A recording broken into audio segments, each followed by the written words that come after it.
உருவமாகி அனதையாய் பலவாய் ஒன்றாகி பிரம்மமாய் நின்ற ஜோதி பிளமதோர் மேனியாக கருணைக்குறு முகங்கள் ஆறும் கரங்கள் 12 கொன்ற ஒரு திருமணம் வந்தான் குதித்தனன் உலகமைய என்று ஈசனின் நெற்றிக்கண்ணில் தோன்றிய சிவசுப்பிரமணியத்தை எனது குலக்கடவுளாகவும் என் தெய்வமாகவும் நெய்ந்திணைந்து மனமுருகின் படியை தொடங்குகின்றேன். கந்தா கடம்பா கதிரி வேலா குல தெய்வமான முருகப்பெருமானை தொழுது காரியத்திற்கு செல்வோமனால் எல்லாவித காரியங்களுமே தங்கு தடைகின்ற விக்கிடம் இல்லாமல் முருகப்பெருமான் வெற்றியை தேடித் தருவார். அப்படின்ற காரணத்தினால முருகனை கந்தனை கடமனை கார்த்திகனை தொழுது என்னுடைய பணியை நான் தொடங்குகின்றேன். வேலெடுத்து கொடுத்தவன் வினைகளை அகற்றி விடுவான்றதுனால முருகப்பெருமானை தொழுது என்னுடைய செயலை நான் தொடங்குகின்றேன்.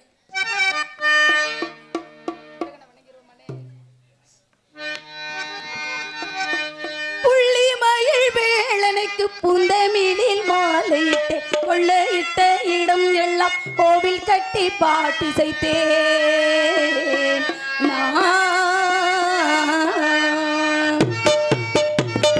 புள்ளிமயில் வேளனைக்கு புந்தமிழில் மாலையிட்டு கொள்ளையிட்ட இடம் எல்லாம் கோவில் கட்டி பாட்டி செய்தேன்.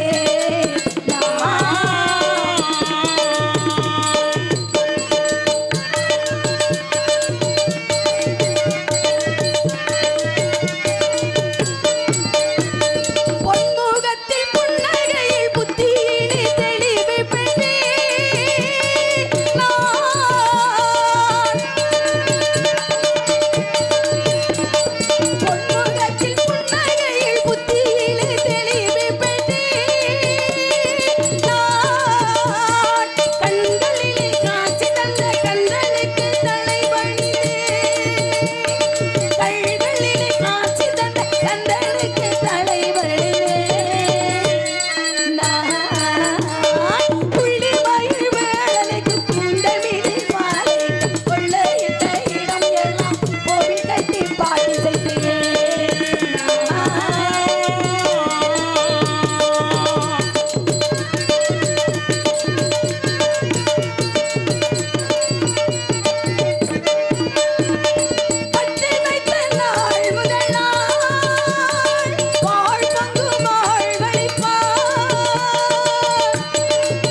அண்ட பகிரண்டம் நம்மளே கைதட்டிக்கிறது. அண்ட பகிரண்டம் அனைத்தையும் காத்திரட்சிக்கும் அந்த அகிலாண்டு கோடி பிரமாண நாயகி ராஜராஜேஸ்வரியை திறந்தெழுது பணிந்திருக்கும் அனைவரையும் காப்பாற்ற வேண்டும். அன்னை மீனாட்சி தாய மீனாட்சியின் கிருபையோடு துங்கா நகரம் என்று சொல்லக்கூடிய மதுரை என்பதிலிருந்து இங்கே அருள் பாலித்துக் கொண்டிருக்கக்கூடிய தெய்வங்களுடைய அருளை பெறணும் அப்படின்னு உள்ளி வெகு தொலைவில் இருந்து நம்மளெல்லாம் வந்திருந்தாலும் அதற்கு முன்கூட்டியே இந்த ஒட்டுமொத்த பக்தர்கள் எல்லாம் தன் உழைப்பின் ஒரு சிறு பகுதியை தெய்வத்துக்காக செலவிட்டு கூட்டு பிரார்த்தனையாக செய்யக்கூடிய வழிபாடு உலகத்தில் மிக மிக சாலச் சிறந்தது. அந்த வழிபாட்டுக்கு நிச்சயம் பலனும் உண்டு அப்படின்றதை போல அந்த வழிபாட்டில் நம்மளும் கலந்து கொண்டு இந்த தெய்வங்களுடைய அருளை பெறணும் ஒளிபடத்திற்கு வந்திருக்கோம்.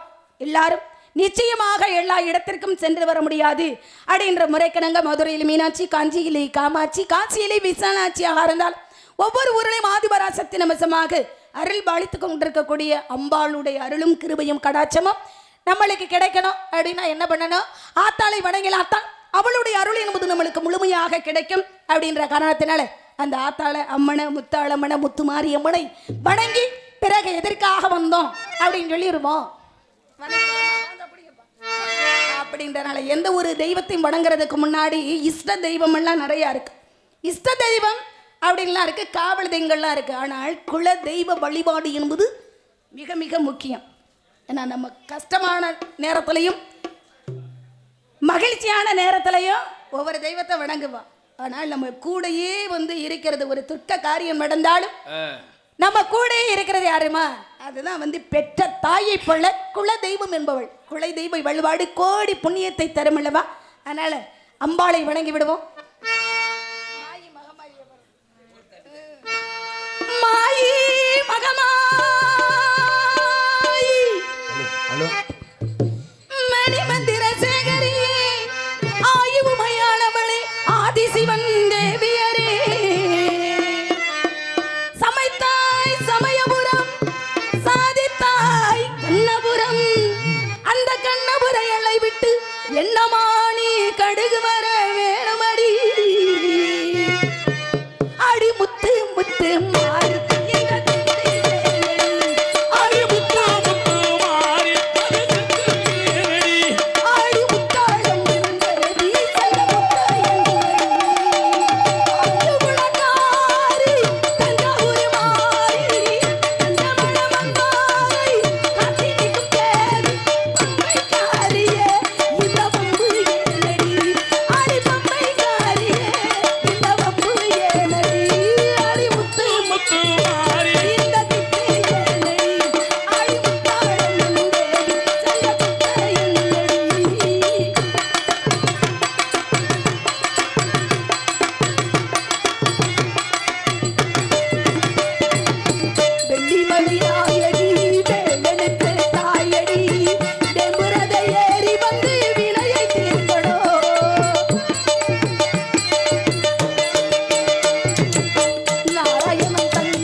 பார்த்தால் அப்படியே ஆக்ரோஷமா இறங்கின மாதிரி இருக்கு. அப்படியா? விரைசே சிலமன் காணவ குறவர் குற்றவர் இனர் பிள்ளர் காணக்கடலாரினம் 8 வகை இனத்தினருக்கும் ஒரே ஒரு தலைவனான என் தந்தையானவர் பாகுபாடு இல்லாது காத்தவரது போல் முன்னோர்கள் வழிநடையே நானும் நடந்து என் மாதா பிதா சொல்லிட்டு வராது மற்றவர்கள் போற்றவும் மாற்றார்கள் வசை கூறாது ஆசானிட்ட வழிதிலே ஆச்சாரம் சிறிதும் குறையாமல் வாழ்விட்ட காரணத்தினால கதையின் பிரகாரம் சோழவள நாட்டின் ஒரு பகுதியான தொண்டை நாட்டிலிருந்து சின்ன கிராமமான சிற்றூர் அப்படின்ற நேரத்திலிருந்து நான் வந்திருக்கேன். எதுக்கு வந்தேன் அப்படி நீங்கள் கேட்கணும்ல, நாடகத்துக்கு வந்தேனா? ஆமாம், அதுக்கு தான் வந்தேன். இருந்துட்டாலும் எங்கள் அப்பா என்ன சொன்னாருன்னா, எங்கள் அப்பா காவலுக்கு போக சொல்லியிருப்பாருப்பா. அந்த அப்பா இல்லை, வீட்டில் இருக்காரு நம்பி தலைவன், இவர் மூத்த அண்ணன். தாயில் சிறந்தது. ஆமாம், இல்லை இல்லை தாத்தா தாத்தாண்டி நீ சொல்லிடு, அதை நாட்டுக்கு நின்றுவேன். தாயில் சிறந்தது ஒரு கோவிலும் இல்லை, தந்தை சொல்மிக்க மந்திரமில்லை. தகப்பனுடைய சொல்லை கேட்டு காவல் செய்வதற்காக வந்திருக்கேன். காவல்ல எத்தனையோ விதங்கள் இருந்துட்டாலும் காவல், காத்தல், பாதுகாவல் அப்படின்னு சொல்லக்கூடிய 3 வித காவல்கள் இருக்கு. எந்த ஒரு செயலை செய்தாலும் கடமை, கண்ணியம், கட்டுப்பாடு அப்படின்றது ஒரு தன்மை 3 இருக்கு. அதே மாதிரி படைத்தல், காத்தல், அழித்தல் அப்படின்னு சொல்லக்கூடிய 3 தொழில்களையுமே மும்மூர்த்திகளான தெய்வங்கள் சிறப்பாக செய்யவில்லை என்றால் உலக வாழ்க்கை என்பது சிறப்பாக அமையாது. படைக்கக்கூடிய பிரம்மன் அதிகமா உலகத்துல ஜீவன்களை படைத்து விட்டால் பூமாதேவி பூமி பாரத்தை தாங்க முடியாது.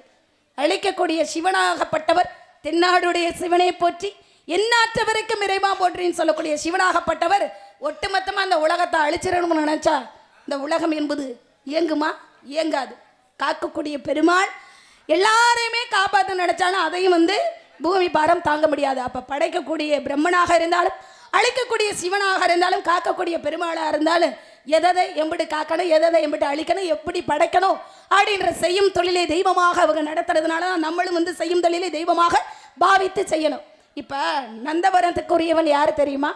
பரந்தாமன் கண்ணன் கிருஷ்ண பரமாத்மா பாரதத்தின் நாயகனாக 10 அவதாரத்தின் கதாநாயகனாக இருந்தாலும் நம்மளெல்லாம் இந்துக்கள் எல்லாம் புனிதமாக மதிக்கக்கூடிய அற்புதமான பகவத்கீதையை பாரதத்தின் நாயகனாக அர்ஜுனனுக்கு உபதேசம் பண்ணது மட்டுமில்லாமல் ஒவ்வொரு இந்துக்களுக்கும் ஒரு புனித நூலை தந்து சென்றார். தெய்வமாக கிருஷ்ணனாகப்பட்டவர். நானும் காவல் காக்க போறேன். அந்த கமலக்கண்ணனை ரொம்ப நாளாச்சு, கமலக்கண்ணனை வணங்கிடுவோம் பையா. கமலக்கண்ணனா நீங்க முருகன் அந்த நேரத்துக்கு போனா பாத்துடலாம். மாத்த மாட்டாரு.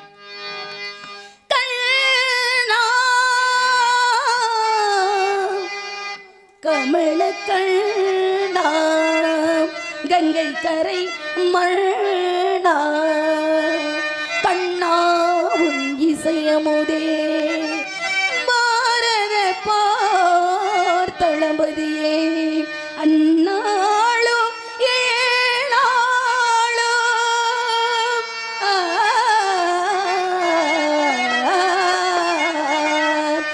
அகிலமெல்லாம் ஆள்பவனே நீல நிற மேகம் எல்லாம் நீயே கண்ணா, நீல நிற மேகம் எல்லாம் நீயே கண்ணா, நிலமலர் தோளை எல்லாம் நீயே கண்ணா, நீல நிற மேகம் எல்லாம் நீயே கண்ணா, கைலா நீல நிற மேகம் எல்லாம் நீயே கண்ணா, கண்ணா நீயே கண்ணா.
பண்பினிலே சீதை நாயகனே பண்பினிலே சீதை நாயகனே நீல நிறமே கண்ணா நீல நிறமே கண்ணா நிலவளர் தோளையெல்லாம் நீயே கண்ணா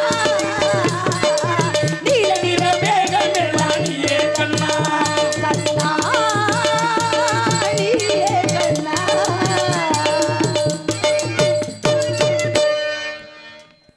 இப்படி வரலட்சுமி அம்மாவுடைய கம்பீர குரலை வந்து கேட்டுக்கிட்டே இருக்கலாம். இதெல்லாம் அழியாத சொத்து என்பது எப்படி எல்லாம் இருந்துட்டாலும் காவலை வந்து பண்ணணும் அப்படின்னு சொல்லிட்டாரு அப்பா. ஆமா, அது காவல்னா எதுக்கு காவல்னு கேட்கணும்ல உங்களை. காவல் வந்து திணைக்கு வினை வராம காவல். திணைக்கு என்ன வினை வருது? பறவைகள் வந்து சேதாரம் பண்ணுதான். செய்குலிலைன்னா பரவாயில்ல, சேதாரத்தை பண்ணிட்டு போயிடக்கூடாதுல்ல.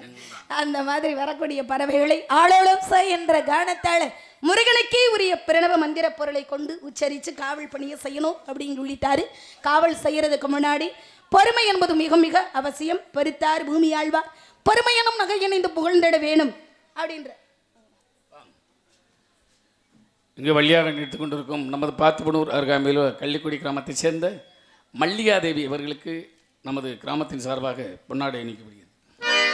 பொன்னாடை போத்தி பெருமைப்படுத்திய விழா கமிட்டியாருக்கும் கிராமத்தாருக்கும் என் சார்பிலும் எங்கள் இசைக்குழுவும் சார்பிலும் நெஞ்சார்ந்த நன்றியை தெரிவித்துக் கொள்கிறேன்.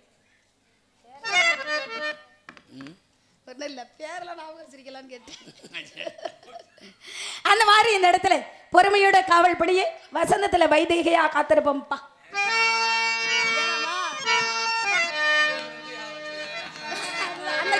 ரோஸ் நகர்ல சந்திச்சு வசந்தத்தில் ஓர் நாள் இந்த மணவரை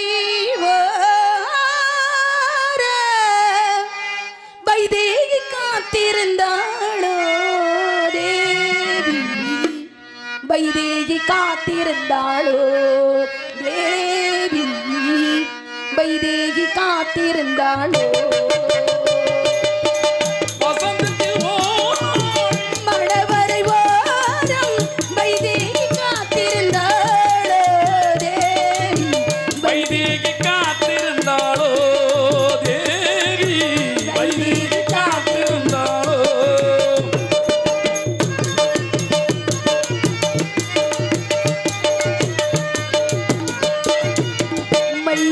கண்ணோடு மான் விளையாட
எப்படி ஒரு குண்டூசி விழுந்தாலும் சத்தம் கேட்கும் போலயே உண்மையில அற்புதமாக அமைதியான முறையில் ரசிச்சுட்டு இருக்காங்க.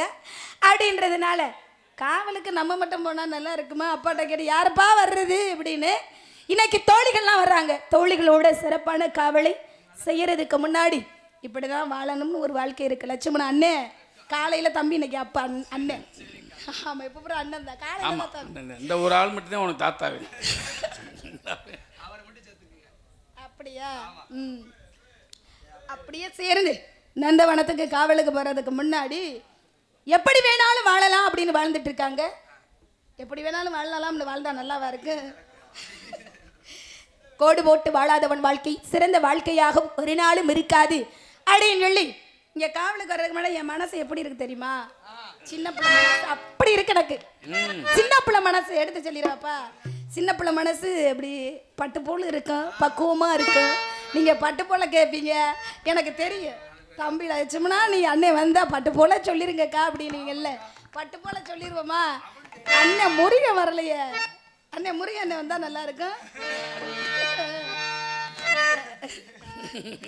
பட்டு பட்டு பூச்சி போல எத்தனையோ வண்ணம் நட்டு வச்சு நாம் பெரிக்க நான் வளர்த்த நந்தவனோ கட்டி வைக்க மனச வாசமரும் மல்லிகையும். இந்த நேரம் பாடணும்ல வாங்கி தொட்டு தொட்டு நாங்கரக்க துடிக்க வந்த செண்பகமே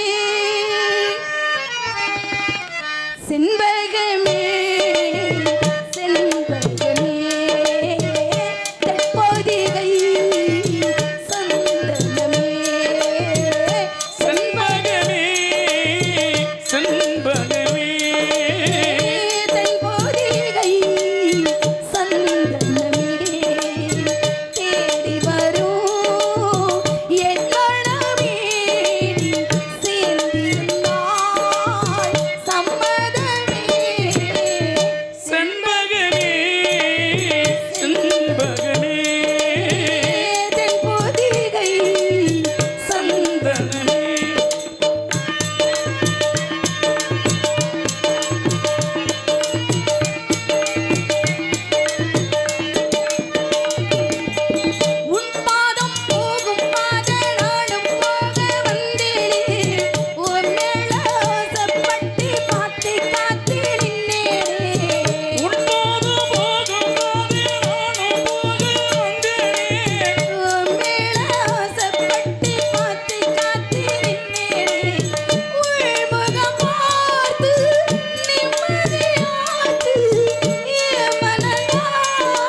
அற்புதம். உண்மையிலே ஒளிபரிக்கு ரொம்ப சிறப்பாக இருக்குண்ணே, உங்களுக்கு நன்றி. அது மாதிரி பக்க மேளங்களும் அற்புதமாக இருக்கிறது, உங்களுக்கு நன்றி. சேர்மான சிறப்பாக இல்லைன்னு வைங்களேன், நான் தன்னந்தனி காட்டுக்குள்ளே போய் என்ன பண்ணுறது? அது இந்த இருட்டில் ஆமாம், கண்ணு தெரியாமல் தடவிக்கிட்டு இருக்க வேண்டியதான். அந்த மாதிரி அற்புதமான அமைப்பு. ரசிகர்களும் வந்து அமைதியான முறையில் நீங்கள் ரசிக்கிறதுனால நடிகர்கள் அப்போ தான் ஆர்ப்பாட்டம் பண்ண முடியும். அவங்க ஆர்ப்பாட்டம் பண்ணா மழை நடிகர் பேஞ்சுக்கிட்டு இருந்துச்சு. இங்க வந்த உடனே மழை இல்ல. பாத்தியலா, நம்மளுக்கு வந்து இடம் கொடுத்து விட்டது தெய்வம். கூலிச்சாமி இந்த ராதா சிலிப்பில வந்தாலே மழை வருமா? காலை எடுத்து வச்சா காலை தூக்குனா ஓடிச்சு 20 கிலோமீட்டர் மழை. ஒரு வட்டு மழையை கணவர் அப்படி பயந்துருச்சா, மழையே பார்த்து பயப்படுது. சரியான மழை. நல்ல மனுஷங்க அப்படியெல்லாம் வந்து இந்த இடத்துல வந்து ஒரு விஷயம் தெரியுமா, 4 பேர் போன பாதையில் போகணும். இந்த 4 பேர் போன பாதையிலுன்னு காலையில் பக்கம் மேளத்தை எடுத்து வச்சுட்டு 4 பேர் போனால் பின்னாடி ஒருத்தர் வந்து அந்த பாதை கிடையாது. 4 பேர் மெச்சுறது மாதிரி வாழல அப்படின்வாங்க. இப்போ ஆன்மீக வழியில் வந்து நிறையா சித்தர்கள் வந்து ஆழ்வார்கள் அப்படிலாம் நிறைய பேர் சென்றிருக்காங்க. ஆனால் இருந்துட்டாலும் குறிப்பிட்டு வந்து 4 பேரை தானே இப்போ வந்து எடுத்துக்காட்டுக்கு சொல்கிறோம். அப்பர், சுந்தரர், திருஞான சம்பந்தர், மாணிக்கவாசகர் இவர்கள்லாம் சிவனடியார்களாக இருந்து சிவனுடைய அருளை முழுமையாக பெற்று அவங்களை நேரடியாக அப்படியே தெய்வத்தை மனசார அப்படி கண்ணை மூடி தியானம் பண்ணாங்கன்னா அப்படியே காட்சி கொடுப்பாங்களாம். நம்ம 10 வருஷம் பட்டினியாக கடந்து விரதம் இருந்து நோம்பு இருந்து தெய்வத்தின் முன்னாடி போய் நின்றுக்கிட்டு நம்ம வேண்டணும்னா காட்சி கொடுப்பாங்களா? நீங்கள் எப்படி வேண்டுவீங்க தெய்வத்துக்கிட்ட? ஆமாம், நல்லா இருக்கணும், என் குடும்பம் நல்லா இருக்கணும், கல்யாணம் முடிஞ்சிருந்தால் குழந்தை இருந்தால் குழந்தையெல்லாம் நல்லா இருக்கணும், நல்லா படிக்கணும், நான் வந்து நோயற்ற வாழ்வை குறைவற்ற செல்வமாக வந்து ஆரோக்கியமாக இருக்கணும். இதுதான் பொதுவான ஒரு வேண்டுதல். எல்லா மனுஷங்களும் அப்படி தான் வேண்டுவாங்க. ஆனால் இவங்களுக்கெல்லாம் காட்சி கொடுக்காததெல்லாம் ரொம்ப ஜாக்கிரதையா வேண்டணும். ஆமாண்ணே, காசு பணமே இல்லாண்டாலும் பரவாயில்ல, உண்மையிலே நோய் நொடி இல்லாம அந்த நோயற்ற வாழ்வை குறைவற்ற செல்வமா. கோடிக்கணக்கில் பணம் கொடுன்னு சொன்னாலும் ஆபத்தேன். கடைசியில் சுகர் வந்து சவுமிட்டாயோட வாங்கி திங்க முடியாது. 40 வயசை தாண்டிட்டா நோய் இல்லாத மனிதன் உலகத்துல யாருமே இல்லைன்னு. கவலை இல்லாத மனுஷனும் நோய் இல்லாத மனுஷனும் ஒருத்தருமே சொல்ல முடியாது.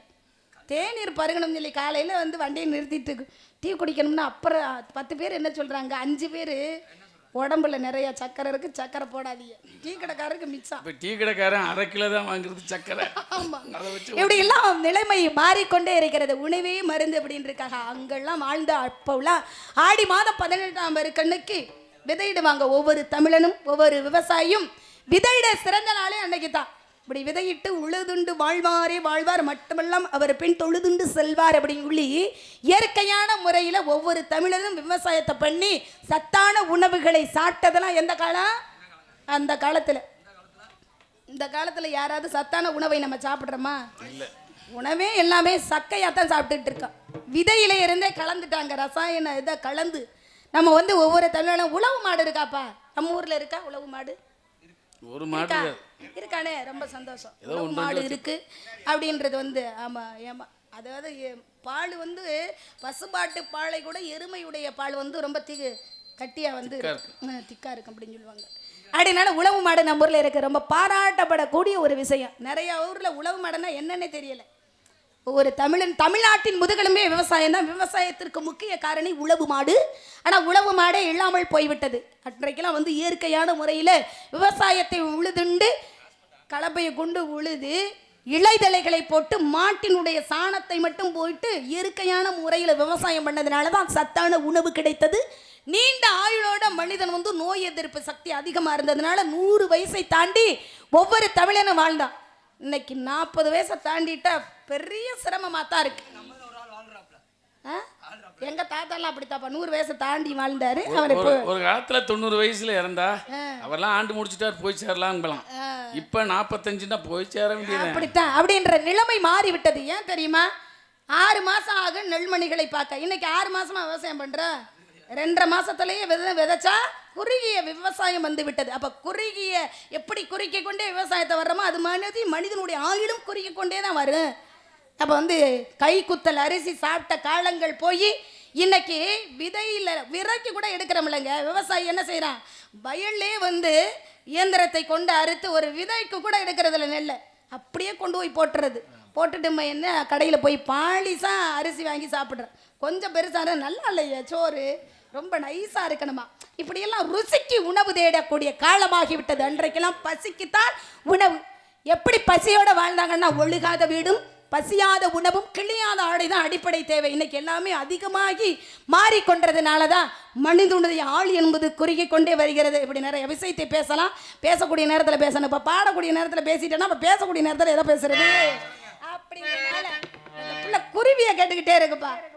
இந்த குச்சி மிட்டாய் குருவி ரொட்டின்ற மாதிரி ராதா பிள்ளை ஏக்கா நீங்க ரொம்ப நாளாச்சு. இந்த மிட்டாய் வேணுங்குதா?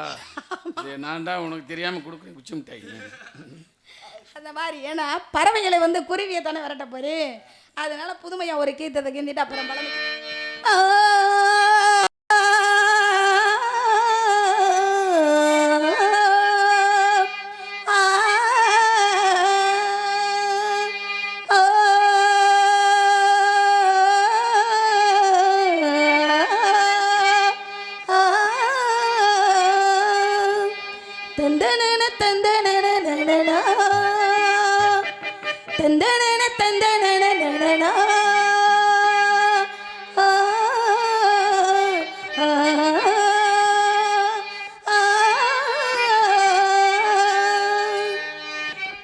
ஆழங்காலங்குருவி அடி ஆகாசத்து அருவி ஓன் கால கால தழுவி பழமாக்கி வந்தேன் பிறவி. ஆழங்காலங்குருவி அடி ஆகாசத்து அருவி ஓன் கால கால தழுவி பழமாக்கி வந்தேன் பிறவி. கட்டா பாக்கறியே கொண்டையத்தான் தெரியே கிட்ட கிட்டே வந்து என்ன கொள்ளுறியே நிக்க மச்சி பாக்கியே நீயும்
பிடிச்சிருந்தா கை தட்டலாம்ல, நான் எங்கேயும் கேட்டு வாங்குறது இல்ல.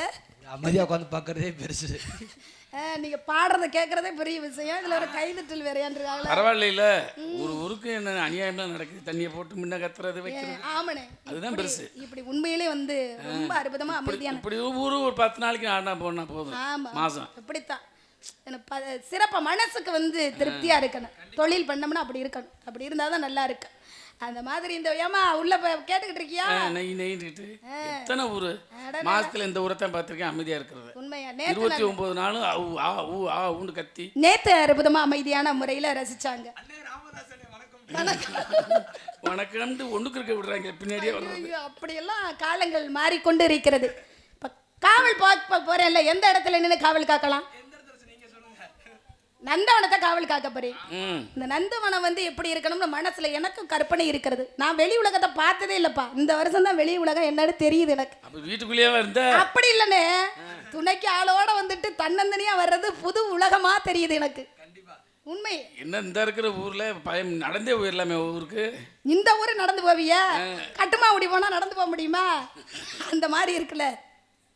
வெளி உலகம் என்பது அறியாமல் அப்பா வந்து அப்படியெல்லாம் வளர்த்திருக்கிறாரு. இப்படித்தான் வளர்த்தாலும் வளர்க்கிற விதம் ஒரு விதம், வளர்ற முறை ஒரு விதம்.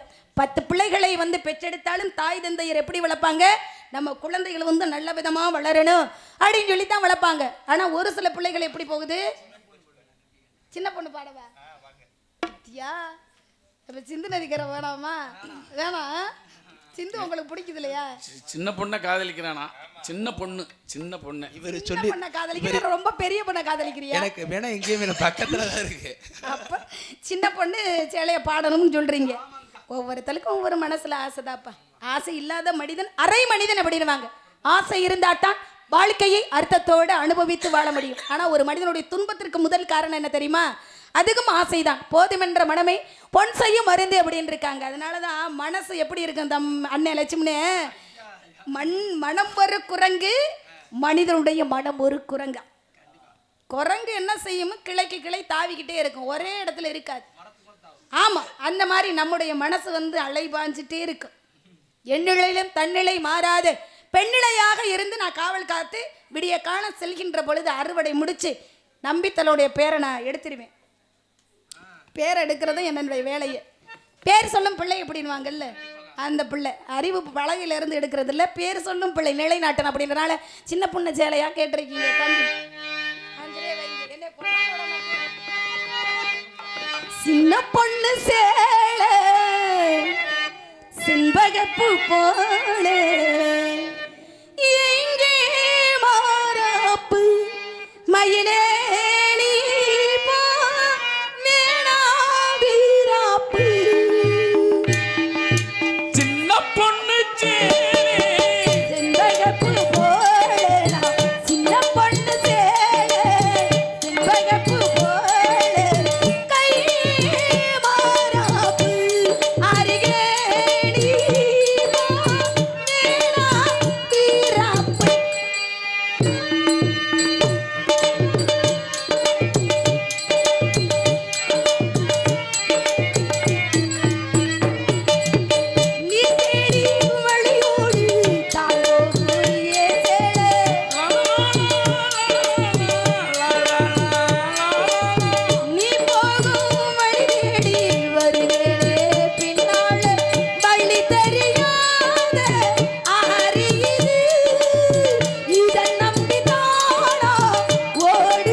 நன்னா